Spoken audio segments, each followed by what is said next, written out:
이제 자동차를 이렇게 출발할 때 목적지를 딱 그 내비게이션에 입력을 딱 해놓고 운행을 하지요. 그런 것처럼 우리도 우리의 인생의 그 목적을 잘 알고 인생을 살아야 될 줄로 믿습니다. 그런 목적이 없이 이렇게 하루하루 산다면 후에는 마지막에 가서는 헛되다 하고 후회할 수가 있게 되는 것입니다. 우리는 마태복음 그 25장의 세 비유를 통해서 하나님은 반드시 결산할 때가 있다. 또 하나님은 심판을 하신다. 심판을 하실 때가 있다. 요한복음 같은 데 보면은 믿는 자들에게는 또 심판이 없다 하신 것도 있어요. 심판에 이르지 아니하니 믿는 자는 심판에 이르지 아니하니 사망에서 생명으로 옮겼다. 심판을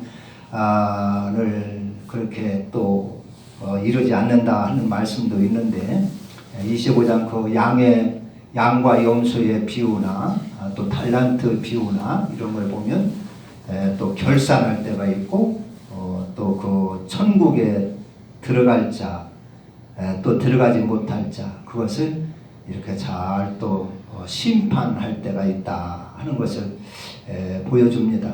이제 근데 우리 이제 한국 교회에는 그 교리가 마음으로 이렇게 믿기만 하면 이런 행위 같은 건 뭐 별 상관이 없이 마음으로 믿기만 하면 다 구원받고 영생을 얻고 천국 간다. 우리가 축복은 행위로 받지만 구원받는 것은 마음으로 믿기만 하면 된다 하는 그런 교리가 우리 한국 교회에는 이렇게 아주 밑바닥에 쫙 깔려 있어요. 그래서 이런 양과 염소의 비유라든가 달란트 비유라든가 이런 것을 설교를 할 때는 좀 그런 면에서 부닥치고 이래가지고 어려운 점이 좀 있습니다.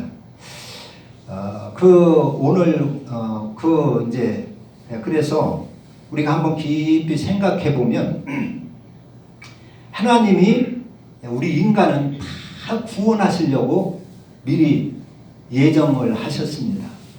우리 인간은 다 구원하시기 위하여 우리 인간을 위하여 천국을 예비해 놓고 다 구원하시려고 그렇게 하셨습니다. 어떤 분들은 이 땅에 태어날 때 구원받을 자, 또 구원받지 못할 자가 우리가 태어나기 전부터 어머니 태중에 잉태될 때부터 결정된다, 정해진다 이렇게 이제 생각하는 수도 있고 그래요.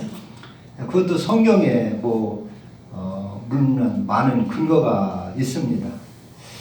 그런데 이제 우리가 곰곰이 생각해 보면 만약에 양이 따로 있고 염소가 이렇게 따로 완전히 태어날 때부터 구원받을 자, 구원받지 못할 자가 정해졌다 한다면 이런 심판은 왜 필요하며 또 상급은 어떻게 무슨 의미가 있으며 그럴 것 같으면 우리가 애초에 구원받을 자를 하늘나라의 창조에 놓지 왜 이 땅에 태어나서 여기서 한평생 고생을 하게 하느냐. 아주 구원받을 자는 천국에 태어나서 이 땅에서 고생하지 않고 영원히 그냥 죽지도 않고 살게 하시지 왜 이 땅에 태어나게 했었냐. 또 구원받지 못할 자는 그 지옥에 그냥 애초에 던져버리지 이 땅에 태어나서 이렇게 고생을 또 두 번 고생을 하고 그리고 나도 구원받을 것이다 이렇게 또 속을 수 있도록 그렇게 하셨느냐 하는 그런 질문을 할 수가 있어요. 질문을 할 수가 있습니다. 하여튼 이제 이 구원 자체는 하나님이 우리를 이 천지 창조하기 전에 이미 설계를 다 하셨습니다. 그래서 인간을 내가 창조해서 이러이러한 과정을 통해서 이렇게 구원을 해서 천국에서 영생을 하게 하리라 하는 그러한 설계도를 다 세워놓고 천지를 창조하시고 우리 인간을 창조하신 줄로 믿습니다. 그러니까 집을 지을 자가, 건축가가 건축하기 전에 설계를 싹 하지요. 설계도를, 건축 설계를 싹 해서 이 집은 이렇게 지을 것이다. 재료는 뭘로 하고, 방은 몇 개로 하고, 뭐 방향은 어떻게 하고, 다 정해놓고 건축을 하는 것처럼 하나님도 우리 인생을 지을 때는 이러한 과정을 통해서 이렇게 구원시켜가지고 그래가지고 영생을 얻게 하겠다. 그래서 알고 보면 전부 다 하나님의 은혜요, 하나님의 선물입니다. 노아가 그 방주를 지어서 이렇게 홍수 심판에서 구원을 받았는데 방주를 지은 것이 노아의 설계냐, 노아의 능력이냐, 노아의 힘이냐. 노아가 수고는 했는데 노아 머릿속에서 나온 것이 아니죠. 모든 설계도가 노아에게서 나온 것이 아니라 전부 하나님에게서 나왔습니다. 시작도 하나님에게서 나오고 마침도 하나님에게서 나오고 설계도도 하나님에게서 나오고. 그러면 그 방주를 노아가 지은 겁니까? 그 하나님이 지으신 것입니까? 노아가 구원받은 것은 노아의 그 행위 때문에 구원받은 것입니까? 아니면 하나님의 은혜로, 선물로 구원받은 것입니까? 그게 참 애매모호할 수가 있죠. 애매모. 우리가 학교에서 아무것도 모르는 상태에서 학교에 가서 선생님한테 공부를 배워요. 그래가지고 더하기도 알고 빼기도 알고 곱하기도 알고 여러 가지를 알게 돼요. 그러면 그 지식이 그 학생의 능력으로 지식을 얻은 것입니까? 아니면 선생님이 지식을 주신 것입니까? 그것도 좀 애매하지요. 네, 애매해.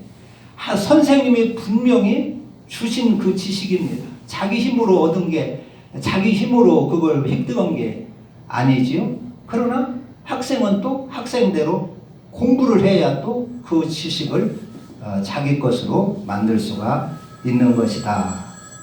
아마 우리가 구원받는 것도, 하늘나라 영생을 얻는 것도 아마 그런 각도에서 생각해 보면 좀 이해가 쉽지 않을까 하는 생각이 들어가요. 그래서 어떠한 모든 이 만물의 설계 계획은 하나님에게서 나온 것이기 때문에 우리가 구원받고 영생을 얻고 하늘나라 기업을 얻고 하는 것은 다 하나님의 선물입니다. 그러나 그곳에서 또 우리가 이 믿음 자체가 또 우리 인간의 수고가 또 들어가죠. 신앙생활에 마음으로 무조건 믿기만 하면 집에 가만히 앉아 있어가지고 혼자 생각한다면 그게 구원이 이루어질까요? 교회에 나와서 말씀도 듣고 성도들 간에 서로 섬기고 이 험한 이 눈길에서 이렇게 힘들어서 교회 오는 것처럼 이런 수고도 있고, 그래야 우리의 신앙을 얻을 수도 있고 우리 영혼이 살 수도 있고 그런 것이 아닌가 하는 것입니다. 우리 인생은 우리가 목표를 잘 알아야 됩니다. 우리는 왜 살아야 되냐, 하나님은 왜 이 땅에 우리를 보내셨는가, 그 목적을 잘 알아야 돼요. 그 목표가 뭘까요? 그 목표가. 저는 이렇게 쭉 설교를 하면서 이 목표는 우리를 사람 만들기 위해서 그런 것인데, 그 사람이 뭐냐? 사랑의 사람을 만들기 위해서 하나님의 이 땅에 육신의 한평생을 주셨다. 그렇게 생각이 돼요. 사랑의 사람. 그러니까 우리가 신앙생활하면서 최고의 과제는 사랑의 사람이 되는 것이다 하는 것입니다. 사랑의 사람이. 네? 양과 염소의 비유에서도 이제 하나님의 심판의 기준을 딱 보면 그 기준이 그냥 믿음이 믿음이 아니라 믿음은 기본적인 거예요. 기본에 다 깔려 있는 거예요. 거기는 다 믿는 사람들에 대한 이야기입니다. 그런데 그 심판의 기준은 네가 얼마나 이웃을, 지극히 작은 내 형제에게 배고플 때 먹을 걸 주고 목마를 때 마실 것을 주고 나그네 되었을 때 영접을 하고 병들었을 때 돌아보고 헐벗었을 때 입혀주고, 그것이 그 심판의 기준이었단 말이에요. 그래서 버려지는 사람은, 그것을 하지 않은 사람들은 버려졌어요. 그리고 그것을 하며 그렇게 산 사람은 잘하였다, 착하고 충성된 종아, 칭찬을 받고, 그리고 그 너희를 위하여 영원 전부터 예비된 하늘나라를 상속받으라 해가지고 영생에 들어가는 것을 볼 수가 있어요. 그것을 하지 않고 자기 욕심대로, 자기 정력대로, 자기만을 위하여서, 자기 육신만을 위하여서 이렇게 산 사람은 영벌에 들어갔단 말이에요. 믿는 사람에 대한 이야기일 것 같아요. 거기 믿는 사람. 그게 똑같이 예수를 믿어도 인생을 어떻게 살았느냐, 신앙생활을 어떻게 했느냐에 따라서 영벌에 들어갈 수도 있고 영생에 들어갈 수도 있다 하는 것을 양과 염소의 비유나 탈란트 비유나 기름 그 열천의 비유나 한 데서 우리가 찾아볼 수가 있어요.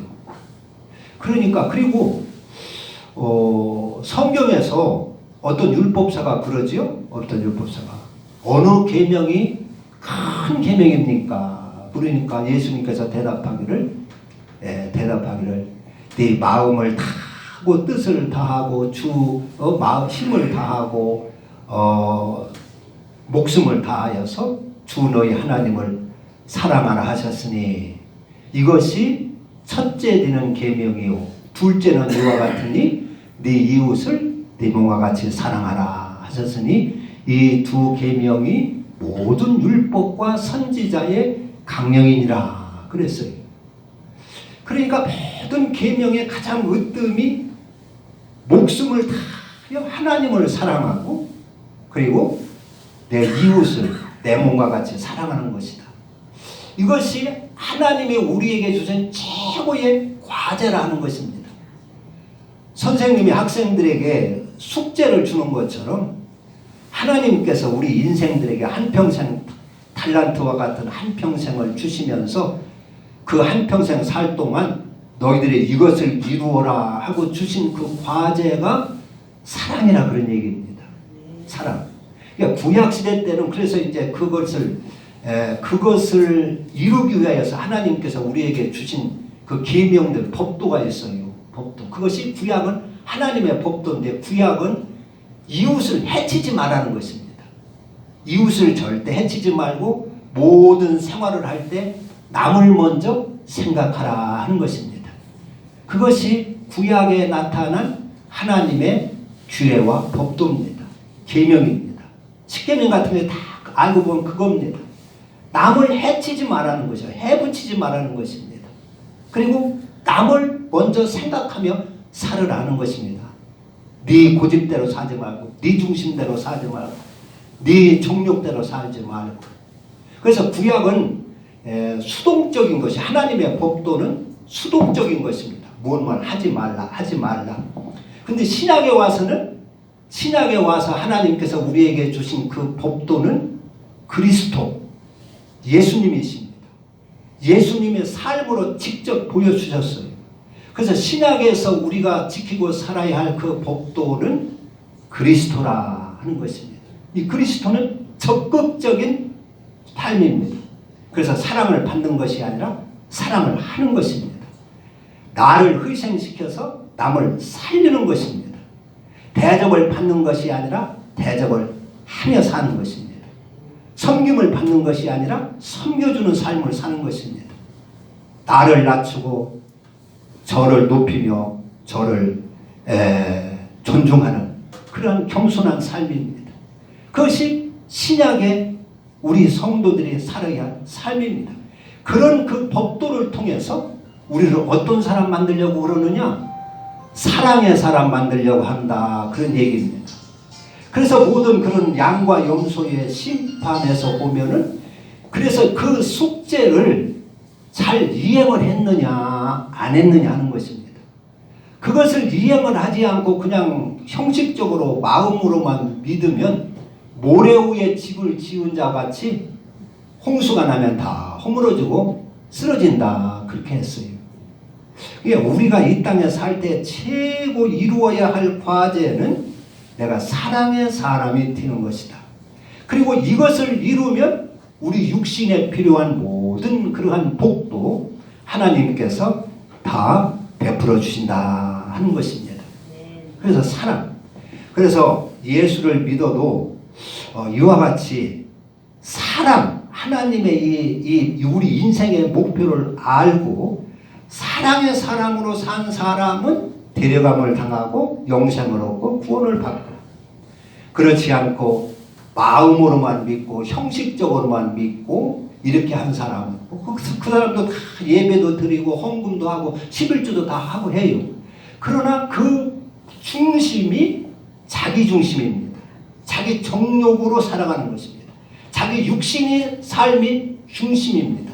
그렇게 사는 사람은 쭉정이처럼 마지막 때 하나님의 심판대 앞에서 버려진다 하는 것입니다. 오늘 여기 마태복음 26장에서 보면 쭉 그 두 계류의 사람들이 쭉 나타났어요. 어떤 사람은 하나님이 주신 이 인생을 자기 정욕대로 하나님을 믿는다 하면서 하나님의 정욕대로 살아가고 자기 정욕대로 살아가고 자기 육신의 이익을 위해서 악한 계획을 뿌리며 남을 죽이려고 하는 계획을 꾸미고, 그리고 자기 그 이익만을 위해서 사는 사람이 있어요. 그러나 여기서 어떤 사람은 자기의 인생을 다 하나님 앞에 맡기고 옥합을 깨면서 자기 있는 것을 다 하나님 앞에 쏟아붓고 사랑으로 사는 사람이 있습니다. 그래서 여기 첫 부분에 보면은 그 대제사장들과 또 백성의 장로들 이런 사람들이 쭉 나오는데, 이 사람들이 하나님을 다 믿는 사람이고 율법 선생들이고 이런 사람들인데, 이 사람들의 삶의 자세가 어떻게 사느냐? 자기 이익을 위해서 사는 거예요. 자기 유익을 위해서 사는 거예요. 그래서 예수님을 왜 그렇게 미워하느냐? 예수님은 자기를 전부 희생하며 살고 자기를 희생해서 불쌍한 사람을 살리는 삶을 살고 아주 이러한 그 재물의 삶을 산단 말이요. 그런데 그들이 예수님이 그렇게 자꾸 그렇게 사니까 예수님의 빛이 되고 세상 사람들에게 인기가 예수님에게 다 쏠려지고 하니까 시기심이 생기는 거예요. 이 대제사장들, 백성의 장로들이 자기의 기득권이 빼앗기게 생겼는 거예요. 그러니까 그를 흉계로 잡아 죽이려고, 예수를 흉계로. 그래서 4절에 보면, 오늘 26장 4절에 보면 예수를 흉계로 잡아 죽이려고 의논하되 말하기를 밀란이 날까 하노니 명절에는 하지 말자 하더라 그랬어요. 이게 사람으로서 할 일이 못 되지 않습니까? 아무 죄도 없는 그 주님을 흉계로, 죄를 만들어가지고 죄를 아주 만들어서 흉계로 잡아 죽이려는 이런 계획을 갖고 살고 있어요. 이렇게 살면 망한다는 것입니다. 이것은 망할 짓이라는 것이요. 그러니까 남을 자꾸 모함하고 자기 유익을 위하여 남을 모함하고 자기 기득권을 위하여 남을 해치고 흉계로 잡아 죽이려고 하고 쓰러뜨리려고 하고, 이렇게 하면, 인생을 이렇게 살면 망할 사람이다 그런 얘기입니다. 어떤 사람은 평생 망할 짓만 하고 사는 사람이 있어요. 죽을 짓만 하고 사는 사람이 있어요. 그 생각과 계획이 항시 악하고 죽을 짓만 하고 사는 사람이 있어요. 그것이 재미가 나는 거예요. 도둑질하는 거예요. 재미가 나고, 싸우는 것이 재미가 나고, 남을 막 비방하는 것이 재미가 나고, 남을 헐뜯고 모함하는 것이 재미가 나는 거예요. 이건 망할 짓입니다. 이건 저주받을 뜻입니다. 이렇게 살면 망한다는 것을 보여주는 것입니다. 그러나 여기 마리아라고 하는 여인은 어떻습니까? 그런 마음이 하나도 없어요. 어떻게 하면 주님을 사랑할까?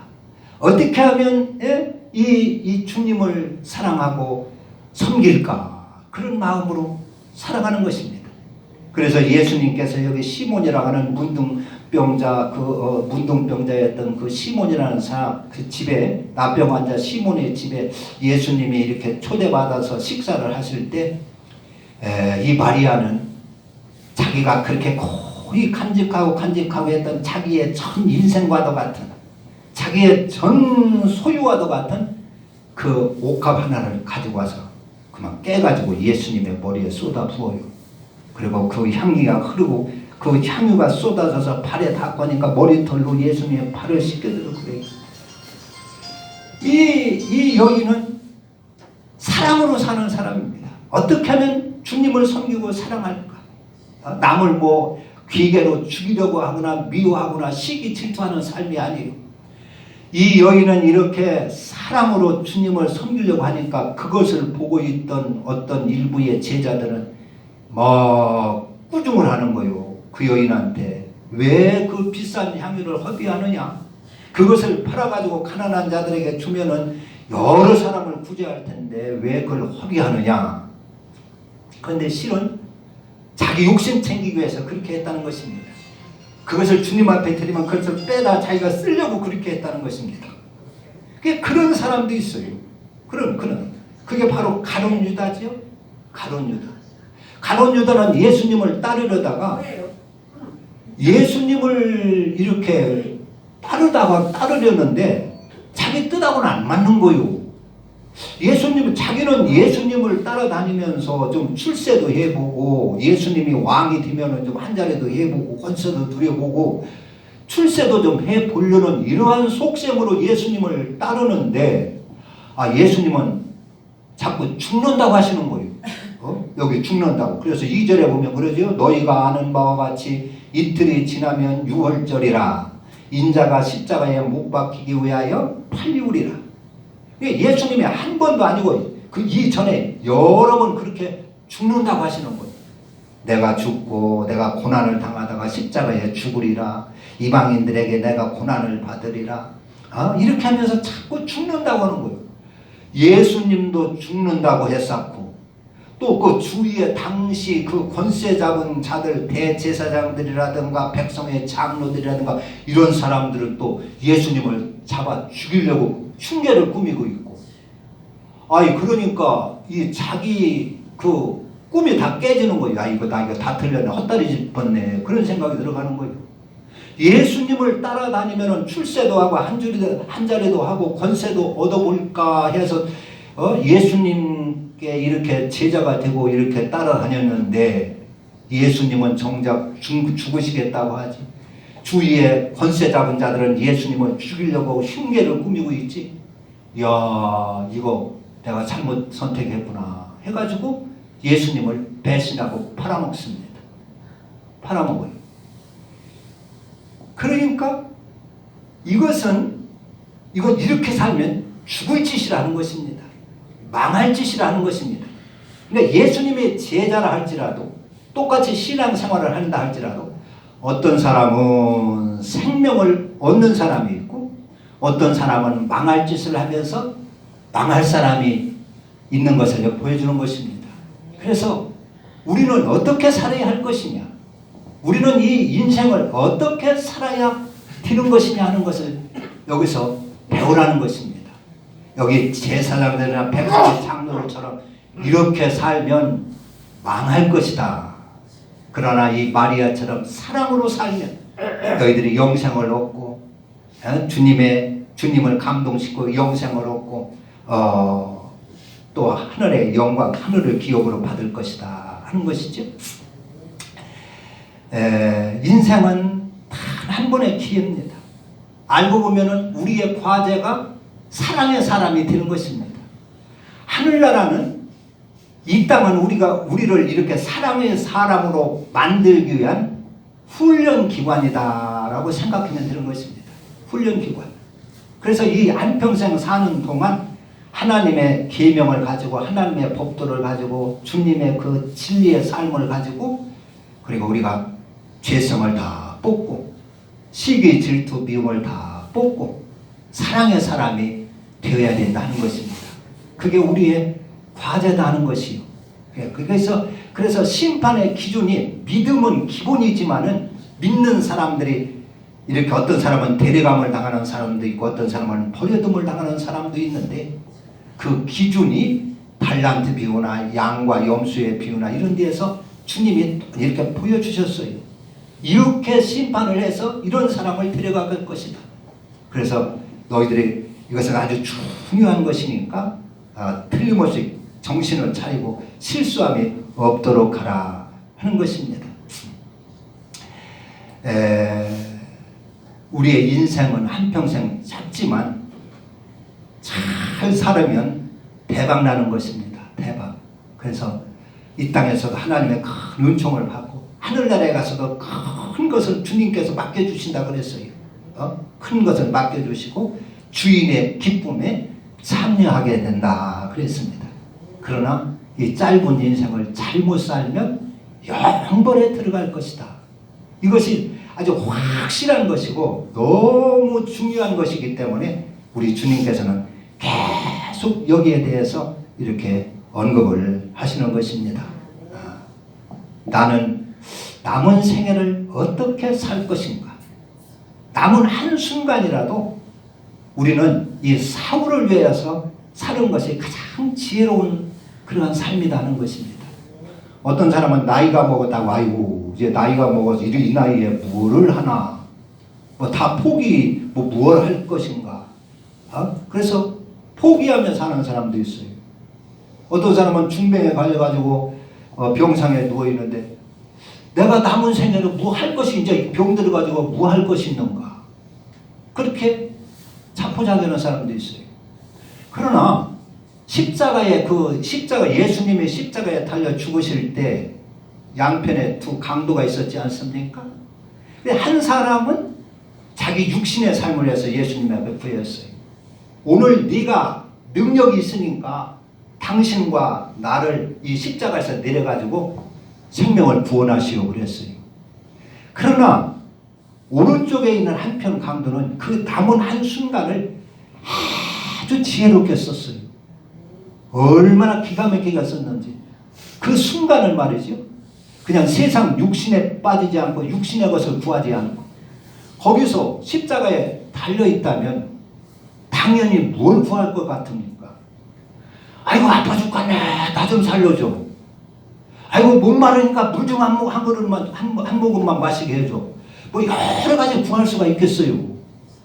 그런데 이 한편 강도는 그렇게 자기 남은 인생을 그런 데에 소비를 하지 않았어요. 그렇게 쓰려고 하지를 않았어요. 주여 내가 죽는 것은 당연합니다. 당연합니다. 주여 주의 나라에 이를 때에 나를 좀 기억하시고 나를 좀 구원해 주소서. 그래서 자기 영혼을 위해 살았어요. 남은 그 생명이 남은 아주 짤막한 순간이지만 그 순간을 아주 기가 막히게 사용을 했습니다. 그것을 그냥 아이고 이제 나는 다 죽었다 다 틀렸다 자포자기한 것이 아니라 그 마지막 순간을 아주 지혜롭게 사용해서 가지고 예수님 앞에 주여 주의 나라에 이를 때 나를 생각해 주소서 구원해 주소서 해가지고 네가 오늘 나와 함께 낙원에 이르리라 그래서 구원을 받았어요.